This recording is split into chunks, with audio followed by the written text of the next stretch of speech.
하나님 감사합니다. 오늘 이 시간 하나님의 선하신 뜻을 따라 믿음으로 나아가는 주의 성도들이 하나님 앞에 다시 모여 주 앞에 예배하며 말씀을 청정합니다.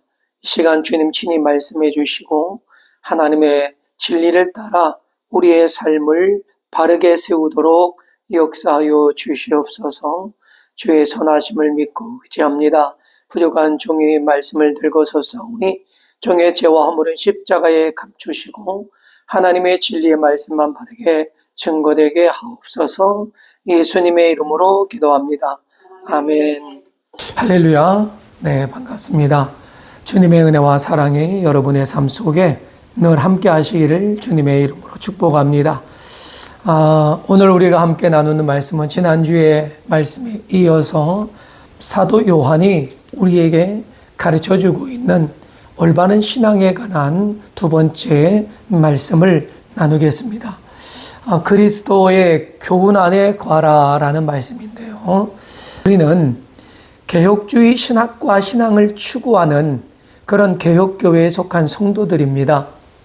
굳이 제가 오늘 이 부분을 강조하면서 오늘 말씀을 시작하는 이유는 개혁교회는 과거와 현재 그리고 보수와 진보 사이에 옳고 그름을 오직 성경을 중심으로 확인하면서 잘못된 것은 과감히 고치고 바로잡음으로써 성경적인 온전한 신앙을 지켜가는 것이 개혁교회의 목적이기 때문입니다. 성경적인 온전한 신앙을 지키는 것, 그것은 우리 그리스도인이 하나님의 자녀로서 살아가면서 마땅히 감당해야 할 부분인 거죠. 그래서 개혁교회의 모토이면서 캐치플레이어라고 할 수 있는 것은 개혁된 교회는 항상 개혁되어야 한다라는 것입니다. 그러기 위해 늘 강조하고 있는 것이 있지요. 여러분도 잘 아는 것처럼 솔리데오 글로리아, 이것은 오직 하나님께 영광을 돌린다 하는 거죠. 그리고 솔라 스크립처라고 해서 오직 성경으로 돌아가고 오직 성경을 따라 산다는 겁니다. 그리고 솔라 피데라고 하는 것은 오직 믿음으로 사는 것을 말하지요. 또한 솔라 그라티아라고 하는 것은 오직 은혜로 우리가 사는 것이다 하는 거죠. 그리고 솔루스 크라스투스라고 하는 것은 오직 그리스도라는 겁니다. 거기에 코람데오라고 우리는 하나님 앞에서 우리가 살아간다고 하는 것을 늘 생각하면서 우리의 삶에 늘 거룩한 긴장을 해야 된다는 것이죠. 그런데 여기에 하나 더 강조해야 할 것이 있습니다. 그것은 바로 하나님의 말씀은 영원히 서 있다라는 것입니다. 여러분, 이 말씀은요, 종교개혁 당시에 루터가 주로 사용했던 모토 중에 하나예요. 시대와 문화, 그런 많은 변화에도 하나님의 말씀은 변하지 않음을 강조하고 있는 겁니다. 우리는 이런 개혁주의 신학과 신앙에 대한 그 중심을 가지고 오늘 본문 말씀을 좀 더 깊게 이해할 수 있기를 바랍니다. 오늘 본문 요한이서 1장 9절은요, 아주 짧지만 굉장히 넓고 또 깊은 성경의 메시지들을 담아놓고 있습니다. 따라서 신학적으로도 매우 중요하고요. 그것을 우리의 신앙적으로 잘 점검하고 바르게 세우는 것은 매우 중요하다는 것이지요. 우리는 오늘 본문에서 두 가지를 집중적으로 함께 나누려고 합니다. 첫 번째는요, 사도 요한이 강조하고 있는 그리스도의 교훈이라는 것이 무엇인가 하는 겁니다. 또 그것을 위해 우리는 어떻게 해야 하는가 하는 것이지요. 그리고 둘째로 나눌 것은 하나님과 예수 그리스도를 가리키고 있는 아버지와 아들을 섬긴다 하는 것, 도대체 이것은 어떤 의미로 우리에게 주어지고 있는지 그 복음적인 의미를 좀 더 깊이 살펴보려고 합니다. 그럼 먼저 우리가 살펴볼 것은 그리스도의 교훈에 대해 함께 나누겠습니다. 여러분, 그리스도의 교훈이라는 이 말씀은요, 예수 그리스도께서 친히 말씀하신 것들, 그리고 그분께서 행하신 모든 것들을 가리키는 거죠. 그리고 더 나아가서는 예수 그리스도 그 자체를 의미하는 것입니다. 그러므로 예수 그리스도와 그의 하신 말씀, 그리고 예수님께서 행하신 것들 중 그 어느 것 하나라도 부정하는 것은 진리에서 벗어나는 것이지요. 이러한 진리는 사도들의 가르침에 고스란히 담겨져 있습니다. 그래서 신약 성경 27권 전체에 이 모든 내용이 잘 증거되고 있는 것이지요. 따라서 성경이 전하는 바를 왜곡하거나 그 가르치는 것에서 벗어나는 것은 이단적인 것이고 그것은 진리를 벗어난 것들이다 하는 것입니다. 시대가 바뀌고 다양한 문화들이 통합되어져 가는 사회가 되었다 할지라도 절대로 변할 수 없는 것, 변해서는 안 되는 것이 바로 진리 아니겠습니까? 그렇습니다. 어떤 상황에서도 변하지 않기 때문에 진리인 것이고요. 또한 진리이기 때문에 어떠한 변화에서도 변할 수가 없는 것이지요. 그러나 오늘날 이러한 진리를 위협하는 시대적 사조들이 얼마나 많이 등장하고 있습니까? 그것들은요, 성경적 가치관을 가진 그리스도인들마저도 혼란스럽게 만들고 있습니다. 그 대표적인 것이 우리가 지난주에도 함께 나눴지만 바로 포스트 모더니즘의 영향인 것이지요. 포스트 모더니즘은요, 절대적인 진리를 부정하지요. 그래서 상대적 진리를 추구합니다.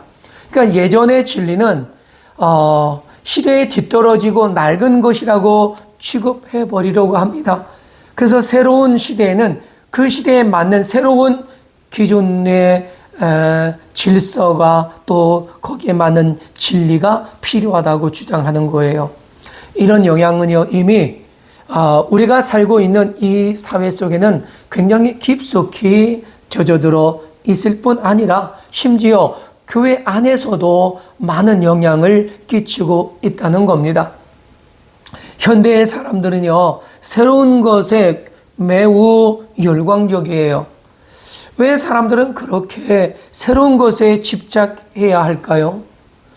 인간의 뇌는요, 새로운 자극을 받으면 도파민이라고 하는 호르몬을 분비하는데 그 도파민은 일명 쾌락의 호르몬이라고도 말합니다. 그 호르몬이 분비됨으로 인해서요, 무의식적인 쾌감을 경험하게 된다는 거죠. 이러한 반복적인 자극을 계속 하게 되면 이것이 중독처럼 되어져서 새로운 것을 계속해서 추구하게 만드는 그런 성향을 가지게 한다는 겁니다. 예를 들면요, 이번에 삼성전자에서 출시한 새로운 폴더폰은요, 미국의 $2,400 이상이나 되는 굉장히 고가임에도 불구하고 한국에서는 이것을 사전 판매가 나오자마자 바로 마감이 될 만큼 인기가 높았습니다. 사람들은 왜 이렇게 새로운 것이 나오면 바로 그것을 가지려고 할까요? 그렇게 그것을 그들이 가짐으로 인해서요, 시대의 흐름을 따라가고 있다라고 여김으로 안도감을 느끼려고 하는 겁니다. 또 자신이 그런 트렌드에 잘 맞춰가고 있다라고 생각하면서 자신은 열린 사고를 가진 진보적인 사람이라고 착각하고 있는 것이죠. 여러분, 이러한 반응은요, 단순히 개인의 심리적인 현상뿐만이 아니에요. 왜냐하면 이것은 사회가 구조적으로 만들어낸 욕구를 충족시키려고 하는 사회적인 반응이기도 하다는 겁니다.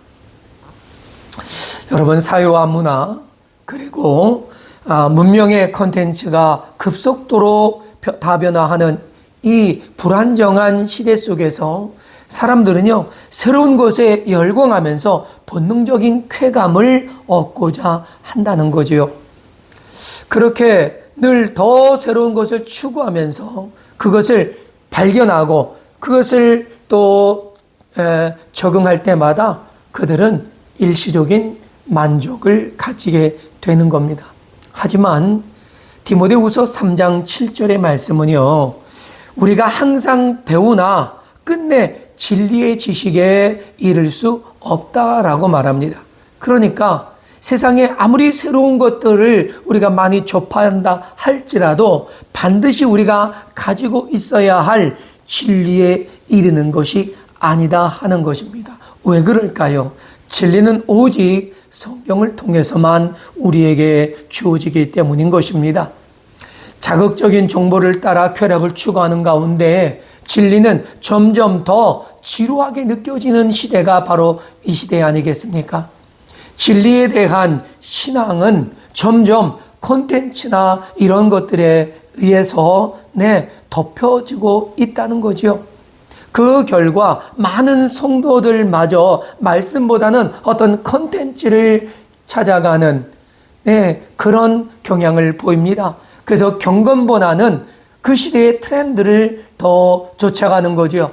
거기에 십자가보다 더 감정을 의지하고 우리의 어떤 경험을 의지하게 되는 그런 성향을 가지게 되는 것이 현실적인 사회 아니겠습니까? 이러한 가운데 새로운 것을 추구하는 진보적인 사람들은요, 자신이 더 지적이고 정의롭다고 착각하면서 전통을 중시하는 그런 사람들과 자주 충돌을 일으키게 되는 겁니다. 진보와 보수의 대립은요, 단순한 의견 차이를 넘어서서 이제는 다툼과 분쟁, 때로는 이것이 더 나아가 전쟁까지 이어지는 것을 보게 됩니다. 그러나 새로운 개념이건 정통이건 그 자체로 옳거나 그를 수 있는 것이 아니에요. 모든 것은 반드시 성경 말씀에 비추어서 성경이라고 하는 다림줄로 확인이 되어야 하는 겁니다. 그것이 바로 하나님을 섬기는 우리 그리스도인이 가져야 할 올바른 자세라고 믿습니다. 우리는 흔들리지 않는 기준으로 성경을 붙잡고 있습니다. 옛것과 새것을 모두 이 성경에 의해서 판단해야 하는 것이지요. 잘못된 전통은 성경을 통해서 바로 잡아야 하고 뒤틀어진 새로운 것들도 성경을 통해서 바르게 교정해야 하는 겁니다. 교회가 오랜 세월 동안 성경의 다림줄로 세워왔던 그런 기독교의 교리를 버리는 것은요, 발전하는 것이 아니에요. 그것은 변질하는 것이라는 겁니다. 특히 예수 그리스도께서 이루신 구원의 역사는요, 하나님께서 세상 가운데 실제로 이루신 역사적인 사실 아닙니까?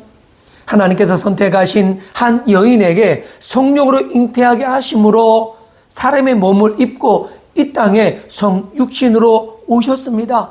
그리고 예수님은 우리의 죄를 대속하기 위해서 십자가에서 대속의 제물이 되어 죽으셨고, 그리고 사흘 만에 다시 부활하심으로 생명을 일으켜 내셨습니다.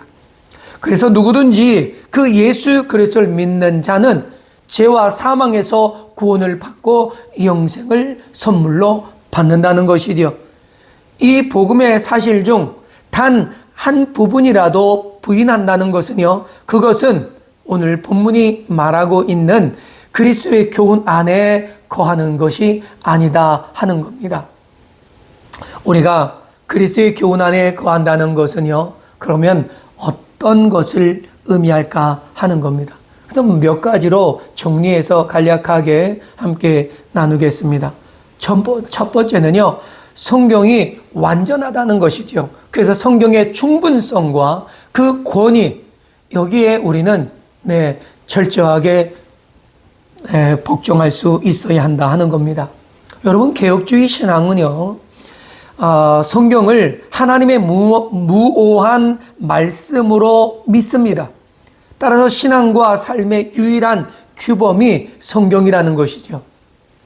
그리스도의 교훈은 성경 전반에 걸쳐 계시는 하나님의 진리이며 그 어느 문화나 시대적 흐름보다 늘 우선적인 권위를 가지는 것입니다. 그러므로 말씀을 선택적으로 따르는 것, 내가 원하는 말씀만 뽑는 것이 중요한 것이 아니고, 그것은 오히려 잘못된 것입니다. 성경 전체를 그대로 하나님이 내게 주신 명령이요 또한 지혜의 말씀으로 받아야 한다는 것이지요. 시대의 흐름에 따라서 성경을 개작할 수 있는 것은 절대 아니라는 것입니다. 따라서 시대에 따라 성경이 가지고 있는 메시지를 수정하려고 하는 그런 유혹은 단호히 거부할 수 있어야 합니다. 성경 전체가 하나님의 말씀이라는 것을 우리는 믿음으로 받아들여야 한다는 것이지요. 그리고 둘째로는요, 예수 그리스도 중심의 신앙을 견고하게 확고히 세워야 한다는 겁니다. 개혁주의 신앙은요, 예수 그리스도를 성경의 중심이자 구속사의 핵심으로서 우리가 살아가는 삶의 그 중심에 두고 있습니다. 그래서 그리스도의 교훈이란 곧 예수 그리스도 자신과 그 구속하신 모든 역사에 대한 바른 이해를 하고 있는 거죠. 그래서 예수 그리스도의 성육신하신 것, 우리는 이 자체를 믿습니다. 예수님의 십자가에 대속하신 사건, 죽으시고 부활하신 것, 또 승천하시고 또 이제 곧 재림하실 그 모든 것에 대해서 우리는 확실하게 믿습니다. 바로 이것이 본질적인 진리라는 사실이죠. 그래서 우리는 그 구원의 진리를 우리는 확실하게 믿고 있는 것입니다. 이 핵심 진리를 놓치면요, 신앙은 단순히 도덕적인 윤리나 또 문화적인 신념에 불과하게 되는 겁니다. 항상 복음 중심, 그리고 그리스도 예수님 중심의 그런 말씀을 우리는 깨닫고, 그리고 그것을 통해서 우리의 신앙을 점검해 나가야 한다는 것이지요. 그럼 셋째로는요, 교회의 공적 신앙 고백을 존중하고 그것을 우리가 잘 믿고 따라야 한다는 겁니다. 그래서 사도신경을 우리가 고백하는 것은 매우 중요합니다. 개혁주의 전통은요, 교회가 오랜 시간 동안 성경을 바르게 해석하여 세운 그런 신앙 고백과 교리들, 예를 들면 하이델베르크 요리문답이라든가 웨스트민스터 신앙 고백, 이런 것들은 매우 중요한 것들이란 말이죠. 이런 교리들은 우리가 지키는 그 진리의 울타리 역할을 하고 있습니다. 시대마다 다양한 이단과 또 그 혼란으로부터 교회를 보호해 왔던 것이죠. 개인의 경험이나 주관보다 공동체가 함께 고백해 온 이런 교리 안에서 우리가 신앙을 정립하고 또 하나의 신앙으로 마음과 생각을 모으는 것 매우 중요하다 하는 것입니다. 또 네 번째는요, 언약의 관점에서 성경을 읽고 그리고 그 언약적인 신앙생활을 우리는 감당해내야 한다 하는 겁니다. 이것 또한 개혁주의는요, 하나님과 그 백성 사이의 관계를 언약적으로 선포했지요. 그래서 그것을 우리는 이해하고 우리가 하나님의 언약하신 은혜 안에 있음과 또 하나님은 그 언약하신 것들을 반드시 이루신다는 사실을 믿고 사는 겁니다. 따라서 성경은요, 단편적인 어떤 지침이나 교훈으로 보지 않는 거죠. 그래서 하나님의 언약이 어떻게 우리의 삶 가운데 구체적으로 이루어지고 있었는지를 성경을 통해서 읽고 깨닫는 것입니다. 그리고 그리스도의 교훈은 삶의 단순한 어떤 지혜가 아니라는 것을 분명히 알아야 합니다. 이것은 인생의 진리란 말이에요. 하나님의 언약 안에서 성취된 구속사적인 진리라는 사실을 우리는 기억하고 이것을 우리가 생명을 다해서 지켜가야 한다는 겁니다. 또 다섯 번째는요, 신앙은 어떤 감정 중심이 아니라 말씀을 기초한 경건의 삶을 살아내는 것이다 하는 겁니다. 현대 사회는요, 감정과 체험을 매우 중요하게 여기죠.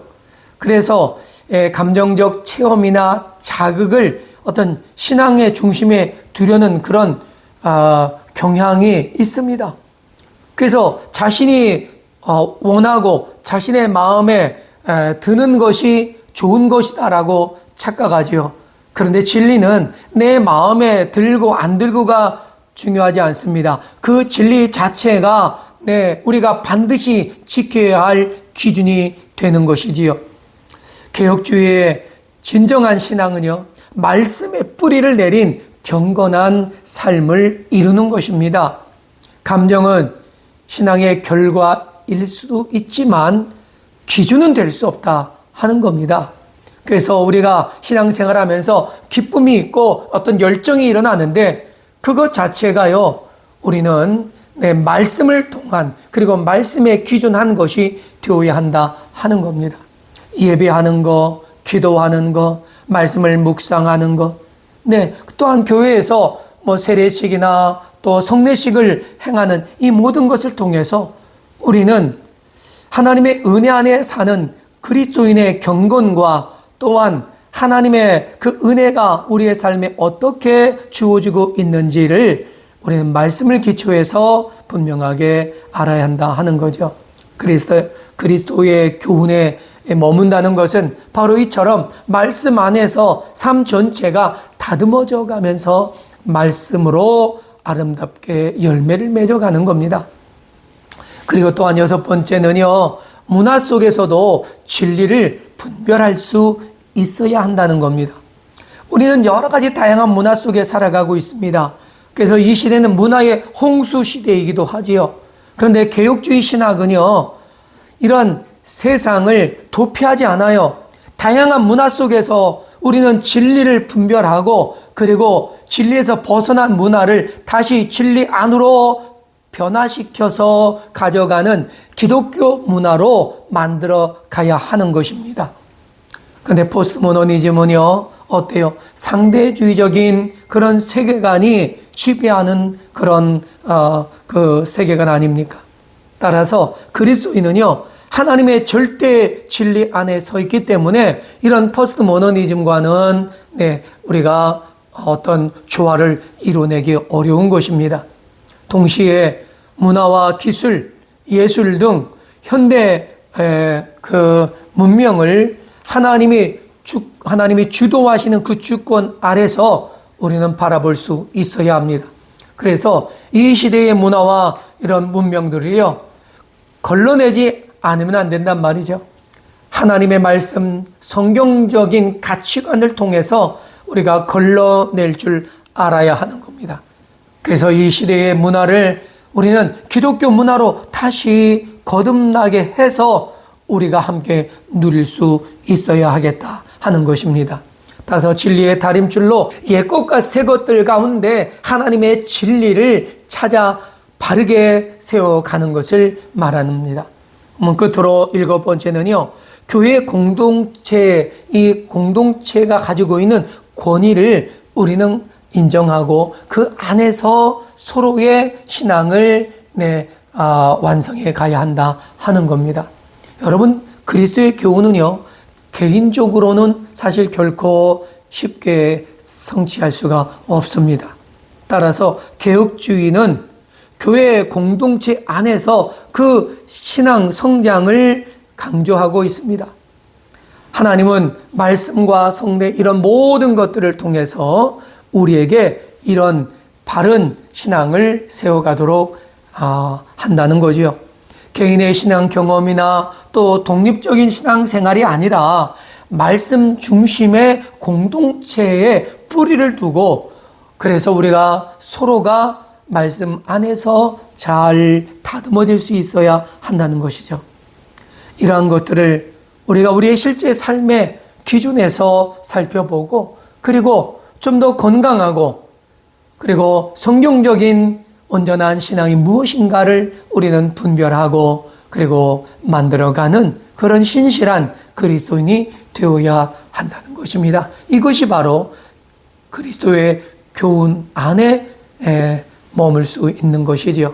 그렇다면 이제 두 번째로 우리가 나눌 말씀은요, 오늘 본문이 증거하고 있는 그 하나님 아버지와 아들을 모시는 것이 그러면 무슨 의미인가 하는 겁니다. 모신다 하는 것 도대체 어떤 의미일까요?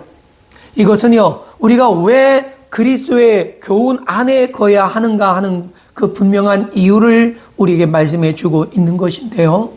우리가 하나님과 개인의 어떤 관계를 맺는 그런 방법은 그 유일한 것이 예수 그리스도를 믿는 것 아닙니까?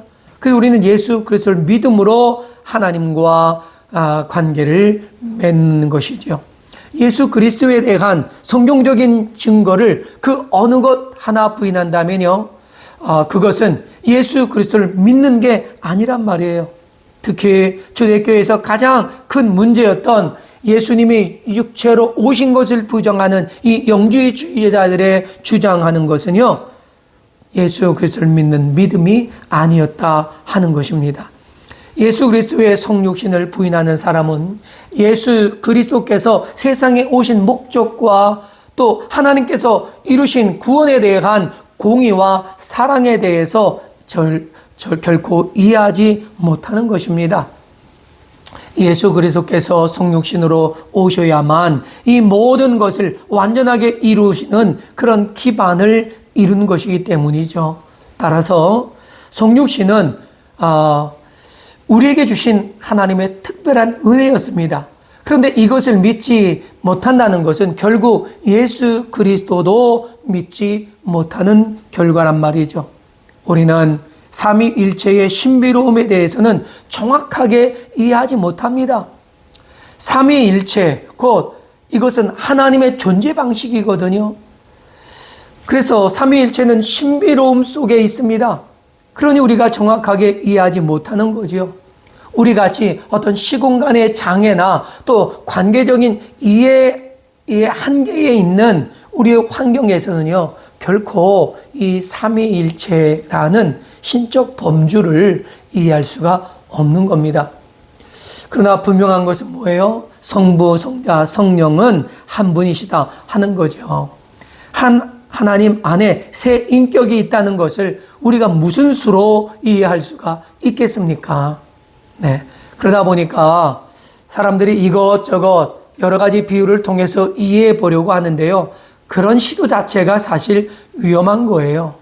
어찌되었든 우리는 오늘 본문에서 사도 요한이 증거하는 것이 분명하다는 것을 알아야 합니다. 그것은 그리스도의 교훈 안에 거하지 아니하는 자는 다 하나님을 모시지 못한다 하는 거죠. 그러나 교훈 안에 거하는 그 사람은 아버지와 아들을 모신다라고 했습니다. 여러분, 하나님 아버지와 아들 예수 그리스도를 모신다는 것은 그것은 섬긴다는 의미와 더불어서 그 안에 하나됨의 관계를 맺는다라고 하는 의미를 갖습니다. 우리가 사도 요한의 강조한 이 하나됨의 은혜를 이해하는 것은요, 굉장히 큰 깨달음이거든요. 요한복음 17장은 이런 신비로운 비밀을 많이 담고 있습니다. 그래서 우리가 그 신비로움을 살짝 들여다본다면요, 요한복음 17장 30절에서는 이렇게 선언해요. 나와 아버지는 하나다라고 했습니다. 그리고 17장 11절에 가서는 하나님께 중보하는 예수님의 기도 안에는 이런 내용이 담겨져 있습니다. 우리가 하나인 것 같이 그들도 하나가 되게 하옵소서라고 하는 것이죠. 거기에 또한 17장 21절로 23절에서는 이렇게 기도합니다. 아버지여, 아버지께서 내 안에 내가 아버지 안에 있는 것 같이 그들도 다 하나가 되어 우리 안에 있게 하사 세상으로 아버지께서 나를 보내신 것을 믿게 하옵소서. 내게 주신 영광을 내가 그들에게 주었사오니 이는 우리가 하나 된 것 같이 그들도 하나가 되게 하려 함이니이다. 곧 내가 그들 안에 있고 아버지께서 내 안에 계시어 그들로 온전함을 이루어 하나가 되게 하려 함은 아버지께서 나를 보내신 것과 또 나를 사랑하신 것 같이 그들도 사랑하신 것을 세상으로 알게 하려 함이로소이다 라고 했습니다. 그렇습니다. 이 얼마나 놀라운 신비로운 부분입니까? 우리가 아버지와 아들 예수 그리스도께 하나가 된다는 것, 이건 놀라운 신비 아닙니까? 그것은요, 우리가 이해하기 정말 어려운 것이지만 분명한 것은 하나님이 그렇게 하셨다는 겁니다. 네, 그래서 우리가 성삼위 하나님 안에 우리는 하나가 되어 있다라고 하는 것이지요. 그 하나님 안에 거하고 그 하나님 안에 섬기는 것이지요. 그래서 모신다라고 하는 이 표현은요, 여러분 구약에서 하나님께서 언약 백성 가운데 거하신 그 개념과 매우 긴밀한 그런 연결이 된 의미입니다. 따라서 구약에서 성막이나 성전이 하나님의 임재하심을 보여주지 않았습니까? 따라서 그리스도 교훈 안에 거한다라고 하는 것은요, 이런 하나님의 그 언약적인 그 성취 안에서 하나님의 임재와 더불어 동행하게 되었다 하는 것입니다. 여러분, 하나님의 임재는요, 단순한 어떤 느낌이나 특정된 어떤 유형의 장소에서만 이루어지는 것이 아니에요. 하나님의 말씀을 따르고 믿는 그 믿음의 자리에 임재하는 것이고 바로 그것이 하나님과 함께하는 곳이 된다는 것입니다. 여러분, 그래서 예수 그리스도를 믿는 성도가 곧 하나님께서 임재하시는 성전이다라고 말할 수 있는 것이죠. 바로 이것을 오늘 본문 요한일서 1장 9절에서는 그리스도의 교훈 안에 거하는 것이라고 말하고 있는 겁니다. 그래서 그 사람은 곧 아버지와 아들을 모신다라고 했어요. 이 모신다는 것이 그 안에서 함께 있으면서 섬기고 예배하는 것을 말하죠. 사도 요한은요, 예수 그리스도께서 이 세상에 육신으로 오신 이 사건이 얼마나 중요한 것인가를 분명하게 알고 있었단 말이에요. 예수님께서 십자가에서 죽으신 사건이 단지 그 시대의 어떤 유대인의 지도자 또는 당대의 어떤 그 권세에 떠밀려서 어쩔 수 없이 죽었던 그런 사건이 아니라는 것을 분명히 알았단 말이에요. 그것은 우리의 죄를 되속하기 위해 하나님의 공의와 사랑을 이루시기 위한 하나님의 지혜였고 하나님의 사랑의 헌신이었단 말이죠. 그 성육신으로부터 이 놀라운 구속의 역사가 온전하게 이루어질 수 있었던 것입니다. 그렇기에 예수님께서 이 세상에 육신을 입고 오셨다는 것을 부인하는 것은 결코 용납될 수 없는 것입니다. 그래서 이단이요, 저 그리스도다라고까지 분명하게 밝히고 있는 것이지요. 이제 우리가 하나님 아버지와 아들 예수 그리스도의 임재 가운데 신비롭고 거룩한 연합을 이루면서 긴밀하게 교제하게 된 이 놀라운 은혜를 누려갈 수 있기를 주님의 이름으로 축복합니다. 이것이 그리스도의 교훈 안에 거하는 것이지요. 아버지와 아들을 모시고 산다는 것, 단지 신념을 가진 상태가 아닌 거예요. 코람데오라고 하는 인식하에 우리는 하나님의 임재 안에서 그 진리 안에 머물고 말씀을 따라 살아가는 그 삶 자체란 말입니다. 그래서 오직 하나님의 영광을 위해 사는 성도의 삶의 목적을 잃어버리지 말아야 한다는 겁니다. 이제 말씀을 정리하겠습니다. 그리스도의 교훈 안에 거하는 것이 참된 신앙이다 하는 것이죠. 예수 그리스도의 인격과 사역에 대한 성경적 진리 안에 머물고 있지 않다면 그것은 우리가 그리스도인이라고 말할 수 없습니다. 우리는 예수 그리스도 안에서 그분과의 인격적인 관계를 통해 주님이 내게 주신 그 은혜를 함께 누리며 살아가는 하나님의 자녀인 것이죠. 그 교훈 안에 거하는 자는요, 반드시 교리를 아는 것을 넘어서 이제는 삼위일체 하나님의 인격적인 교제에 들어가는 것이죠. 참된 신앙의 그리고 구원의 복을 누려가는 거예요. 그것이 우리에게 주어진 영생 아닙니까? 어느 시대 어떤 사회든 영원히 변치 않는 그 성경 중심의 신앙, 그리고 성육신으로 오셔서 대속하여 죽으시고 부활하신 예수 그리스도의 그 복음을 믿는 그 확실한 믿음 안에서 살아가는 것입니다. 그러니 지금 이 사실을 믿는 저와 여러분은 하나님이 주신 그 크고 놀라운 은혜 안에 있단 말입니다. 그래서 우리가 아버지와 아들을 모시며 신실한 믿음으로 신앙생활을 하게 된 것입니다. 이런 관계 속에서 그 풍성한 하나님의 은혜인 구원을 누려가는 저와 여러분 되시기를 주님의 이름으로 축복합니다. 기도하겠습니다. 전능하신 하나님, 주님의 그 놀라우신 은혜에 감사드리며 그 사랑을 찬양합니다.